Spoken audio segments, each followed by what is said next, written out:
27일 금요일이고 이제 다음 주 월요일 업무일 이틀밖에 없네요. 제 마음에 평안이 없습니다. 회사에 돈이 너무 없습니다. 그러나 제가 고민해야 될 게 아닌 거죠.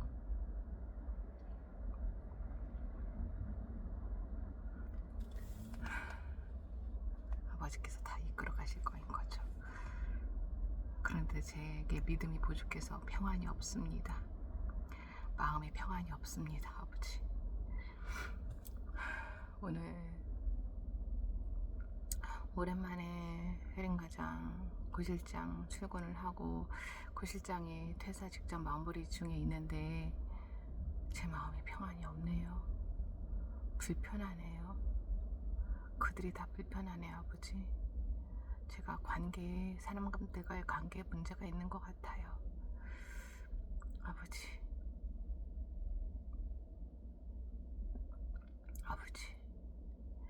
저의 마음을 주관하여 주세요. 아버지께서 주시는 참 평안을 누리는 하루 되게 해주세요. 그 믿음으로 나아갈 수 있도록 오늘 누가복음 18장부터의 말씀을 통해서 아버지께서 주시는 그 사랑과 평안을 누리게 해주시기를 간절히 소망하며 말씀 시작하겠습니다.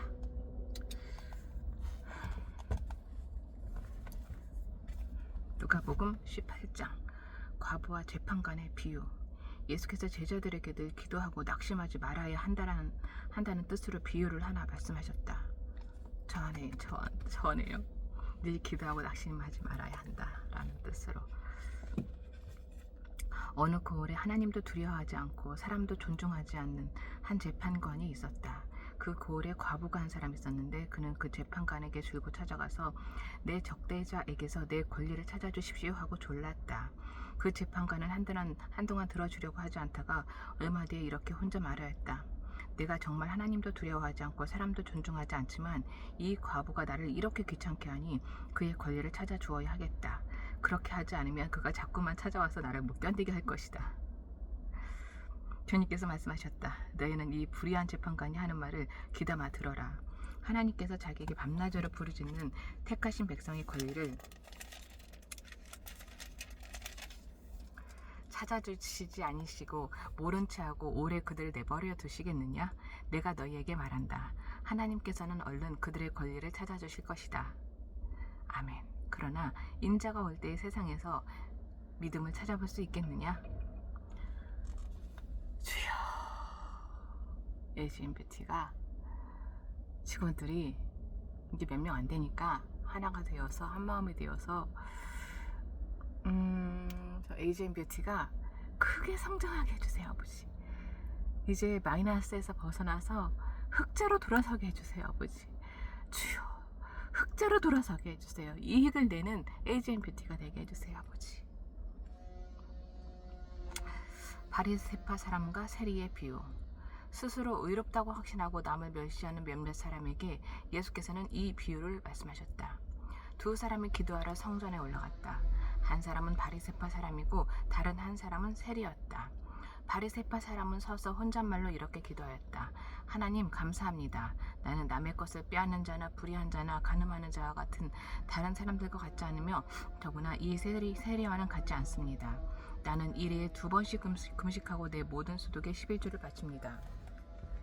그런데 세리는 멀찍이 서서 하늘을 우러러볼 엄두도 못 내고 가슴을 치며 아 하나님 이 죄인에게 자비를 베풀어 주십시오 하고 말하였다. 내가 너희에게 말한다.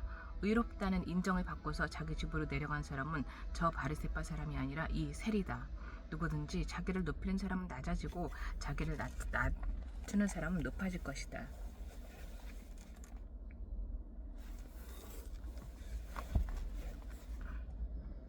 어린이들을 칭찬하시다. 사람들이 아기들까지 예수께로 데려와서 쓰다듬어 주시기를 바랐다. 제자들이 보고서 그들을 꾸짖었다. 그러자 예수께서 아기들을 가까이에 부르시고 말씀하셨다. 어린이들이 내게로 오는 것을 허락하고 막지 말아라. 하나님의 나라는 이런 사람의 것이다. 내가 진정으로 너희에게 말한다. 누구든지 어린아이와 같이 하나님의 나라를 받아들이지 않는 사람은 거기에 들어가지 못할 것이다. 돈 많은 관리. 어떤 지도자가 예수께 물었다. 선하신 선생님, 내가 무엇을 해야 영생을 얻겠습니까? 예수께서 그에게 말씀하셨다. 어찌하여 너는 나를 선하다고 하느냐? 하나님 한 분밖에는 선한 분이 없다. 너는 계명을 알고 있을 것이다. 간음하지 말아라, 살인하지 말아라, 도둑질하지 말아라, 거짓으로 증언하지 말아라, 네 부모를 공경하여라 하지 않았느냐? 그가 말하였다. 나는 이런 모든 것은 어려서부터 다 지켰습니다. 예수께서 이 말을 들으시고 그에게 말씀하셨다. 네게는 아직도 한 가지 부족한 것이 있다. 네가 가진 것을 다 팔아서 가난한 사람들에게 나누어 주어라. 그리하면 네가 하늘에서 보화를 차지하게 될 것이다. 그리고 와서 나를 따라라. 이 말씀을 듣고서 그는 몹시 근심하였다. 그는 큰 부자이기 때문이었다. 예수께서는 그가 근심에 사로잡힌 것을 보시고 말씀하셨다. 재물을 가진 사람이 하나님 나라에 들어가기는 참으로 어렵다. 부자가 하나님의 나라에 들어가는 것보다 낙타가 바늘기로 들어가는 것이 더 쉽다. 이 말씀을 들은 사람들이 말하였다. 그렇다면 누가 구원을 얻을 수 있겠습니까?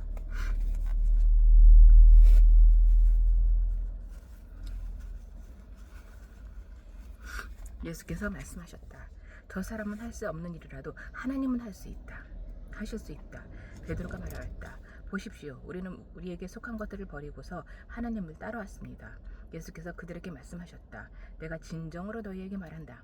하나님의 나라를 위하여 집이나 아내나 형제나 부모나 자식을 버린 사람은 이 세상에서 여러 갑절을 받을 것이고 또한 오는 세상에서 영원한 생명을 받을 것이다. 아멘. 죽음과 부활을 세 번째로 예고하시다. 예수께서 12 제자를 곁에 불러놓으시고 그들에게 말씀하셨다. 보아라, 우리는 예루살렘으로 올라가고 있다. 인자를 두고 예언자들이 기록한 모든 일이 이루어질 것이다. 인자가 이방 사람들에게 넘어가고 조롱을 받고 모욕을 당하고 침뱉음을 당할 것이다. 그들은 채찍질한 뒤에 그를 죽일 것이다. 그러나 그는 사흘째 되는 날에 살아날 것이다. 그런데 제자들은 이 말씀을 조금도 깨닫지 못하였다. 이 말씀은 그들에게 그 뜻이 감추어져 있어서 그들은 말씀하신 것을 알지 못하였다. 눈먼 거지를 고치시다. 예수께서 여리고에 가까이 이르셨을 때에 일어난 일이다. 어떤 눈먼 사람이 길가에 앉아서 구걸을 하고 있다가 무리가 지나가는 소리를 듣고서 무슨 일이 일어나느냐고 물어보았다. 사람들이 나사렛 예수가 지나가신다고 그에게 일러주었다. 그러자 그는 소리를 질렀다. 다윗의 자손 예수님, 나를 불쌍히 여겨주십시오. 다윗의 자손 예수님, 나를 불쌍히 여겨주십시오. 앞에 서서 가던 사람들이 조용히 하라고 그를 꺼지셨으나 그는 더욱더 크게 외쳤다. 다윗의 자손님, 나를 불쌍히 여겨주십시오. 나를 불쌍히 여겨주십시오. 나를 불쌍히 여겨주십시오. 예수께서 걸음을 멈추시고 그를 데려오라고 분부하셨다. 그가 가까이 오니 예수께서 그에게 물으셨다. 내가 네게 무엇을 해주기를 바라느냐? 그가 대답하였다. 주님, 내가 볼 수 있게 해주십시오. 아버지, 저와 다온이가 영육의 강건함과 또 저 AGM 뷰티가 흑자로 돌아서게 해주십시오. 예수께서 그에게 말씀하셨다. 눈을 떠라. 네 믿음이 너를 구원하였다. 그러자 그는 곧 보게 되었고 하나님께 영광을 돌리면서 예수를 따라갔다. 사람들은 모두 이것을 보고서 하나님을 찬양하였다. 19장 예수와 삭개오. 예수께서 여리고에 들어가 지나가고 계셨다. 삭개오라고 하는 사람이 거기에 있었다. 그는 세관장이고 부자였다. 삭개오는 예수가 어떤 사람인지를 보려고 했었으나 무리에게 가려서 예수를 볼 수 없었다. 그는 키가 작기 때문이었다. 그래서 그는 예수를 보려고 앞서 달려가서 뽕나무에 올라갔다. 예수께서 거기서 지나가실 것이기 때문이었다. 예수께서 그곳에 이르러서 쳐다보시고 그에게 말씀하셨다. 삭개오야, 어서 내려오너라. 오늘은 내가 네 집에서 묵어야 하겠다. 그러자 삭개오는 얼른 내려와서 기뻐하면서 예수를 모셔드렸다. 그런데 사람들이 이것을 보고서 모두 수군거리며 말하였다. 그가 죄인의 집에 묵으려고 들어갔다. 삭개오가 일어서서 주님께 말하였다. 주님 보십시오. 내 소유의 절반을 가난한 사람들에게 주겠습니다. 또 내가 누구에게서 강제로 빼앗은 것이 있으면 4배로 하여 갚아주겠습니다.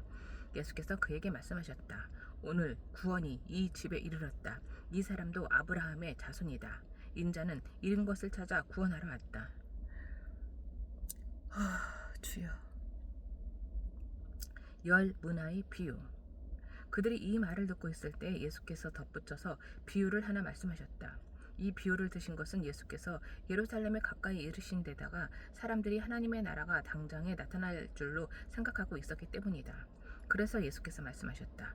귀족 출신의 어떤 사람이 왕위를 받아 가지고 돌아오려고 먼 나라로 길을 떠날 때에 자기 중 10사람을 불러다가 10문화를 주고서는 내가 올 때까지 이것으로 장사를 하여라 하고 말하였다.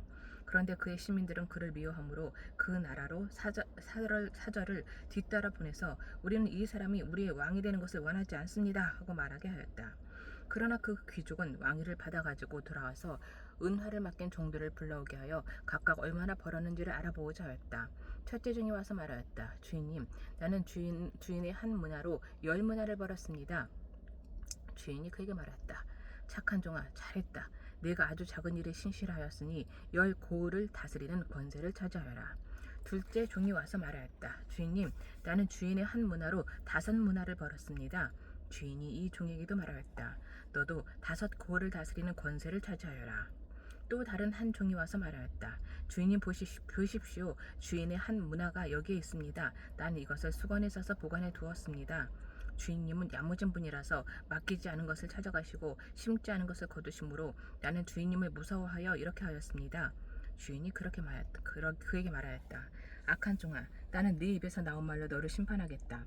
너는 내가 야무진 사람이라서 맡기지 않은 것을 찾아가고 심지 않은 것을 거두어 가는 줄 알고 있었지? 그러면 어찌하여 내 은화를 은행에 예금하지 않았느냐? 그랬더라면 내가 돌아와서 그 이자와 함께 그것을 찾았을 것이다. 그리고 그는 곁에서 있는 사람들에게 말하였다. 이 사람에게서 한 문화를 빼앗아서 10문화를 가진 사람에게 주어라. 그들이 주인에게 말하기를 주인님, 그는 10문화를 가지고 있습니다 하였다. 내가 너희에게 말한다. 가진 사람은 더 받게 될 것이요 가지지 못한 사람은 그가 가진 것까지 빼앗길 것이다. 그리고 내가 자기들의 왕이 되는 것을 원하지 않은 나의 이 원수들을 이리로 끌어다가 내 앞에서 죽여라. 예루살렘에 들어가시다. 예수께서 이 말씀을 마치시고 앞장서서 걸으시며 예루살렘으로 올라가고 계셨다. 예수께서 올리브산이라 불리는 산에 있는 벳바게와 베다니에 가까이 오셨을 때에 제자 2사람을 보내시며 말씀하셨다. 맞은쪽 마을로 가거라. 거기에 들어가서 보면 아직 아무도 타 본 적이 없는 새끼 나귀 한 마리가 매여 있을 것이다. 그것을 풀어서 끌고 오너라. 혹시 누가 너희에게 왜 푸느냐고 묻거든 주님께서 그것을 필요로 하십니다 하고 말하여라. 보내심을 받은 사람이 가서 보니 예수께서 그에게 말씀하신 그대로였다. 그들이 새끼 나귀를 푸는데 그 주인들이 그들에게 말하였다. 그 새끼 나귀는 왜 푸는 거요? 그들이 대답하였다. 주님께서 그것을 필요로 하십니다. 그리고 그들이 그 새끼 나귀를 예수께로 끌고 와서 자기들의 옷을 나귀의 등에 걸쳐 얹고서 예수를 올라타시게 하였다. 예수께서 나아가시는데 제자들이 자기들의 옷을 길에 깔았다. 예수께서 어느덧 올리브산의 내리막길에 이르러셨을 때에 제자의 온 무리가 기뻐하며 자기들이 본 모든 기적을 두고 큰 소리로 하나님을 찬양하면서 말하였다. 복되시다. 주님의 이름으로 오시는 예수님, 하늘에는 평화, 지극히 높은 곳에는 영광. 그런데 무리 가운데 섞여 있는 바리새파 사람 몇이 예수께 말하였다. 선생님의 제자들을 꾸짖으십시오. 그러나 예수께서 대답하셨다. 내가 너희에게 말한다. 이 사람들이 잠잠하면 돌들이 소리 지를 것이다. 예수께서 예루살렘 가까이에 오셔서 그 도성을 보시고 우셨다. 그리고 이렇게 말씀하셨다. 오늘 너도 평화에 이르게 하는 일을 알았더라면 좋을 터인데 그러나 지금 너는 그 일을 보지 못하는구나. 그 날들이 너에게 닥치리니 너의 원수들이 토성을 쌓고 너를 에워싸고 너를 사면에서 쥐어들어서 너와 내 안에 있는 네 자녀들을 짓밟고 네 안에 돌 한 개도 다른 돌 위에 얹혀 있지 못하게 할 것이다. 이것은 하나님께서 너를 찾아오신 때를 네가 알지 못했기 때문이다. 성전을 정결하게 하시다. 예수께서 성전에 들어가셔서 장사하는 사람들을 내쫓으시며 그들에게 말씀하셨다. 성경에 기록하기를 내 집은 기도하는 집이 될 것이다 하였다. 그런데 너희는 그것을 강도들의 소굴로 만들어 버렸다. 예수께서 날마다 성전에서 가르치셨다. 대제사장들과 율법학자들과 백성의 우두머리들이 예수를 없애버리려고 꾀하고 있었으나 어찌해야 할지 방도를 알지 못하였다. 백성이 모두 그의 말씀을 열심히 듣고 있었기 때문이다. 20장 예수의 권세에 대한 질문. 예수께서 어느 날 성전에서 백성을 가르치시며 기쁜 소식을 전하고 계실 때에 대제사장들과 율법학자들이 장로들과 함께 예수께 와서 말하였다. 당신은 무슨 권한으로 이런 일을 합니까? 누가 이런 권한을 당신에게 주었습니까? 어디 우리에게 말해보십시오. 예수께서 그들에게 대답하셨다. 나도 너희에게 한 가지 물어보겠으니 나에게 대답해 보아라. 요한의 세례가 하늘에서 난 것이냐 사람에게서 난 것이냐? 그들은 자기들끼리 의논하면서 말하였다. 하늘에서 났다고 하면 어찌하여 그를 믿지 않았느냐 하고 할 것이요, 사람에게서 났다고 말하면 온 백성이 요한을 예언자로 믿고 있으니 그들이 우리를 돌로 칠 것이다. 그래서 그들은 요한의 세례가 어디에서 났는지를 모른다고 대답하였다. 예수께서 그들에게 말씀하셨다. 나도 무슨 권한으로 이런 일을 하는지를 너희에게 말하지 않겠다. 포도원과 소주아끼의 비유. 예수께서 백성에게 이 비유를 말씀하셨다. 어떤 사람이 포도원을 만들어서 농부들에게 새로 주고 오랫동안 멀리 떠나 있었다. 포도를 거둘 때가 되어서 포도원 주인은 포도원 수출 가운데서 얼마를 소장료로 받아오게 하려고 종 하나를 농부에게 보냈다. 그런데 농부들은 그 종을 때리고 빈손으로 돌려보냈다. 주인은 다른 종을 보냈다. 그랬더니 그들은 그 종도 때리고 모욕하고 빈손으로 돌려보냈다. 그래서 주인이 다시 세 번째 종을 보냈더니 그들은 이 종에게도 상처를 입혀서 내쫓았다. 그래서 포도원 주인은 말하였다. 어떻게 할까? 내 사랑하는 아들을 보내야겠다. 설마 그들이 내 아들이야 존중하겠지. 그러나 농부들은 그를 보고서 서로 의논하며 말하였다. 이 사람은 상속자다. 그를 죽여버리자. 그래서 유산이 우리 차지가 되게 하자. 그리하여 그들은 주인의 아들을 포도원 바깥으로 내쫓아서 죽였다. 그러니 포도원 주인이 그들을 어떻게 하겠느냐? 주인은 와서 그들을 죽이고 포도원을 다른 사람들에게 줄 것이다. 사람들이 이 말씀을 듣고서 말하였다. 그런 일이 없기를 바랍니다. 예수님을 죽이는 거죠. 하나님의 아들이신 예수님을. 그때 예수께서 그들을 똑바로 바라보시고 말씀하셨다. 그러면 집 짓는 사람들이 버린 돌이 길 모퉁이의 머릿돌이 되었다 하고 기록된 말은 무슨 뜻이냐? 누구든지 그 돌 위에 떨어지면 그는 부스러질 것이요, 그 돌이 어느 사람 위에 떨어지면 그를 가루로 만들 것이다. 율법학자들과 대제사장들은 예수가 자기네들을 겨냥하여 이 비유를 말씀하신 줄 알았다. 그래서 그들은 바로 그때 예수께 손을 대어 잡으려고 하였으나 백성을 두려워하였다. 세금에 대한 질문. 그리하여 그들은 기회를 엿보다가 정탐꾼들을 보내서 이들이 거짓으로 의로운 사람들인 채 행사하면서 예수께로 접근하게 하여 그의 말씀을 책잡게 하였다. 그렇게 해서 그들은 예수를 총독의 치리권과 사법권에 넘겨주려고 하였다. 그들은 예수께 이렇게 물었다.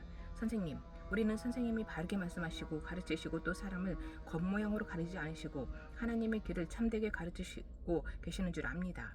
우리가 황제에게 세금을 바치는 것이 옳습니까? 옳지 않습니까? 예수께서는 그들의 속셈을 알아채고서 쇠시고서 그들에게 말씀하셨다. 데나리온 한 잎을 나에게 보여다오. 이 돈에 누구의 얼굴상과 글자가 새겨져 있느냐? 그들이 대답하였다. 황제의 것입니다. 예수께서 그들에게 말씀하셨다. 그러면 황제의 것은 황제에게 돌려주고 하나님의 것은 하나님께 돌려드려라.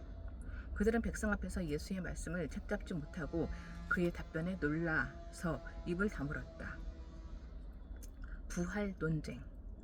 부활이 없다고 주장하는 사두개파 사람 가운데 몇 사람이 다가와서 예수께 물었다.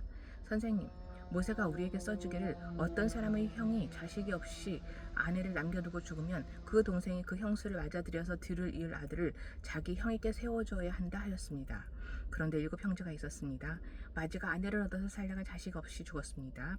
그래서 둘째가 그 여자를 맞아들였고 그 다음에 셋째가 그 여자를 맞아들였습니다. 7 형제가 다 그렇게 하는데 모두 자식을 남기지 못하고 죽었습니다. 나중에 그 여자도 죽었습니다. 그러니 부활 때에 그 여자는 그들 가운데서 누구의 아내가 되겠습니까? 7이 다 그 여자를 아내로 맞아들였으니 말입니다. 예수께서 그들에게 말씀하셨다. 이 세상 사람들은 장가도 가고 시집도 가지만 이 세상과 죽은 사람들 가운데서 살아나는 부활에 참여할 자격을 얻은 사람은 장가도 가지 않고 시집도 가지 않는다. 그들은 천사와 같아서 더 이상 죽지도 않는다. 그들은 부활의 자녀들이므로 하나님의 자녀들이다. 죽은 사람들이 살아난다는 사실은 모세도 가시나무 딸기 이야기가 나오는 대목에서 보여주었는데, 거기서 그는 주님을 아브라함의 하나님, 이삭의 하나님, 야곱의 하나님이라고 부르고 있다. 하나님은 죽은 사람들의 하나님이 아니라 살아있는 사람들의 하나님이시다. 모든 사람은 하나님과의 관계 속에서 살고 있다. 이 말씀을 듣고서 율법학자 가운데 몇 사람이 말하였다. 선생님, 옳은 말씀입니다. 그들은 감히 예수께 더 이상 질문을 하지 못하였다. 그리스도와 다윗의 자손. 예수께서 그들에게 말씀하셨다. 어떻게 사람들이 그리스도를 다윗의 자손이라고 하느냐? 다윗이 친히 시편에서 말하기를 주님께서 내 주께 말씀하셨다. 내가 네 원수들을 네 발 아래에 굴복시킬 때까지 너는 내 오른쪽에 앉아 있어라 하였다. 다윗이 그리스도를 주라고 불렀는데 어떻게 그가 다윗의 자손이 되겠느냐? 율법학자들을 책망하시다. 모든 백성이 듣고 있는 가운데 예수께서는 자기 제자들에게 말씀하셨다. 율법학자들을 조심하여라. 그들은 예복을 입고 다니기를 원하고 장터에서 인사받는 것과 회당에서 높은 자리와 잔치에서 윗자리를 좋아한다. 그들은 과부들의 가산을 삼키고 남에게 보이려고 길게 기도한다. 그들은 더 엄한 심판을 받을 것이다.